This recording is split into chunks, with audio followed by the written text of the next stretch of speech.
মিরপুরে লাগলো আগুন, কেমিক্যাল আর পোশাক কারখানা পুরো হলো ছাই। নিমিষে শেষ হয়ে গেল কত তাজা প্রাণ, যার অনেকেরই ঠিকানা আজও জানা নাই ভাই। 2 দিন কাটতে না কাটতেই আগুন চলে গেল চট্টগ্রামে ভাই।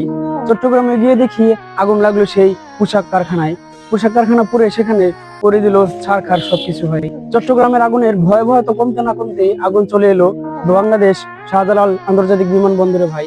এখানেও দেখি আগুনের ভালোবাসা পোশাক কারখানার প্রতি একটুও কমে নাই। সেখানেও গিয়ে দেখি পোশাক কারখানাকেই পুরো করলো ছাই। শাহজালাল বিমানবন্দরের পুড়ে যাওয়া কুরিয়ার সার্ভিসের গোদামে ছিল 32টা ওষুধ কারখানার 200 কোটি টাকার উপরে কাঁচামাল, যার কিনা পুরো হয়ে গেল সব ছাই। এছাড়াও শিল্প কারখানা ছিল হাজারো কোটি টাকার রপ্তানি পণ্য, সবগুলোই নিমিশেই হয়ে গেল শেষ ভাই। এই সবকিছুর দায়ভার কে নিবে ভাই? সকলেই যদি ভাবতেন আজ এই ঘটনাগুলো হয়েছে কাকতালীয় ভাই, কোনোভাবেই সম্ভব না। কারণ পরপর ঘটে যাওয়া ঘটনাগুলো কাকতালীয় হয় না, নিঃসন্দেহে এগুলো নাশকতা ভাই।